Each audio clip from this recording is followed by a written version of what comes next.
अशांत क्षेत्रों को लेकर। लेकिन हरीश चौधरी जो कि कांग्रेस के सीनियर लीडर है, वो अभी बोल कर गए हैं कि खेजड़ी का जो बिल जिसके लिए आश्वासन मुख्यमंत्री जी ने दिया था वो सदन में अब तक नहीं लाया गया है, तो ऐसे में हम हंगामा करेंगे, सदन चलने नहीं देंगे जब तक कि वो बिल नहीं आता। तो क्या लगता है आपको मंशा? देखिए, मुझे पूर्णतः मेरी सरकार पे और आदरणीय मुख्यमंत्री भजनलाल शर्मा साहब पे पूरा विश्वास है। जो कहा है वो किया है। खेजड़ी की संबंधित जितनों भी जो जहां से आंदोलन चले या खेजड़ी को लेकर जो चर्चाएं आई या खेजड़ी को लेकर जो किसी प्रकार से आंदोलन किए गए, वो सभी संगठन आके आदरणीय मुख्यमंत्री महोदय का अभिनंदन कर गए, धन्यवाद दे गए। क्योंकि खेजड़ी के लिए मुख्यमंत्री महोदय ने स्पष्ट कर दिया है कि खेजड़ी हमारा राज्य धरोहर के रूप में माने, कि राज्य वृक्ष के रूप में माने, कि खेजड़ी को हम किसी भी रूप में कटने नहीं देंगे और खेजड़ी लगाने के लिए ज्यादा से ज्यादा खेजड़ी के वृक्ष उसके लिए एक अभियान चलाया जाएगा। पायलट प्रोजेक्ट के द्वारा खेजड़ी को अधिक से अधिक लगाने का काम किया जाएगा। मुख्यमंत्री महोदय ने मंशा अपनी रख दी और उसके लिए काम शुरू हो गया। और जिस प्रकार से जो अब तक मुख्यमंत्री महोदय के द्वारा काम किए गए वो इतिहास रचे जा रहे हैं। हम लोग काम करते हैं 2-5 साल के लिए नहीं, हम लोग काम करते हैं आने वाले 50-100 साल के लिए। भले वो किसानों के लिए ARCP के माध्यम से किया जा रहा हो या युवाओं के भविष्य को सुरक्षित करने के लिए बिल लाया गया हो, पेपर लीग माफियाओं के खिलाफ कार्रवाई की गई हो, अनगिनत काम।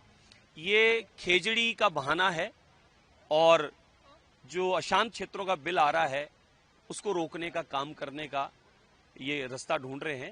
लेकिन आप निश्चिंत रहें, अशांत क्षेत्रों के लिए बिल आ रहा है वो ऐतिहासिक है, उसकी आवश्यकता थी और पूरे राजस्थान में इसकी मांग हो रही थी।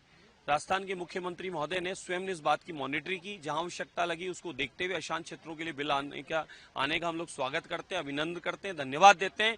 हमें आवश्यकता थी इस बात की, क्योंकि जिस प्रकार से हमारे प्रदेश में और मेरे स्वयं विधानसभा में और परकोटे जयपुर शहर में तेज गति से सनातनी समाज पलायन कर रहा था और वहां के कांग्रेस के कुशासन के समय से कुछ लोगों ने इस प्रकार के षड्यंत्र रचे और वहां पर बहुसंख्य समाज को पलायन करना पड़ा। सस्ती दरों पर अपने मकान को बेचकर रातों रात भागना पड़ा। तो ऐसी स्थितियां उत्पन्न न हो, बहुसंख्य समाज जहां रहेगा वहां शांति बनी रहेगी और शांति के साथ में, सौहार्द के साथ में उस क्षेत्र का विकास होता रहेगा। इसलिए अशांत क्षेत्रों का जो बिल आ रहा है बहुत ही उपयोगी है। मैं अपनी ओर से बहुत धन्यवाद देता हूं मुख्यमंत्री महोदय को, पूरे कैबिनेट को, और इसकी आवश्यकता थी और मैंने स्वयं ने इसके लिए कई बार मांग की है। सरकार चुनने से पहले भी मांग की है, सरकार आने के बाद भी मैंने अपनी बात रखी है, सदन में भी मैंने अपनी बात रखी है कि हमारे क्षेत्रों में पलायन हो रहा है, उस पलायन को रोकने के लिए कोई कड़क कानून नियम की आवश्यकता है और वह कानून आज बन रहा है और बनकर आज पारित हो रहा है। मैं बहुत प्रसन्न हूं और धन्यवाद देता हूं मेरी विधानसभा होमेल की ओर से, राजस्थान की देवतुल्य जनता की ओर से, कि आप जो बिल ला रहे हैं ये राजस्थान के बहुत उपयोगी बिल है, इसकी आवश्यकता आज के समय में थी। स्वामी जी, एक और सवाल था। मुस्लिम समाज के विभिन्न संगठन आज विरोध प्रदर्शन कर रहे हैं।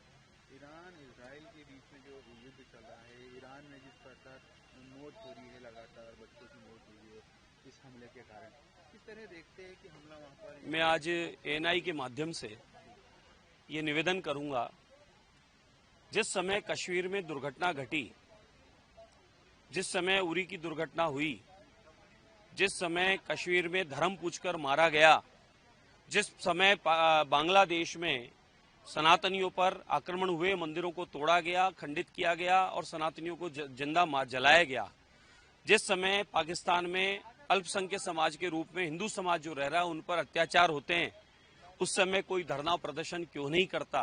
ये चिंता का विषय है। ये सवाल मैं आज ANI के माध्यम से करता हूं कि आज क्या स्थिति उत्पन्न हुई है कि भारत में भारत के वासियों के लिए या हिंदू समाज सनातनियों के लिए कहीं पर दुर्घटना घटती है, उनको मारा जाता है, काटा जाता है, जलाया जाता है, वहां उसके लिए कोई भी एक आंसू नहीं बहाता और आज छाती पीटी जा रही है। आश्चर्य की बात है, इस सवाल में ही आंसर छुपा है। अब इसको हम सबको मिलकर समझने की आवश्यकता है कि देश में रहकर और देश के लोगों के लिए कहीं मन में पीड़ा नहीं है या सनातनियों के लिए पीड़ा नहीं है, लेकिन एक बाहर गांव दूर रहने वाले व्यक्ति के लिए जिसका इतिहास पूरी दुनिया को पता है, उसके लिए पीड़ा यहाँ हो रही है। ये चिंता का विषय है। देखिए इंडिया डेली 24/7 अब आपकी स्मार्ट टीवी पर। इंडिया डेली मौजूद है सभी डिजिटल प्लेटफॉर्म पर लाइव और लगातार। इंडिया डेली 24/7 हर दिन राष्ट्र को समर्पित।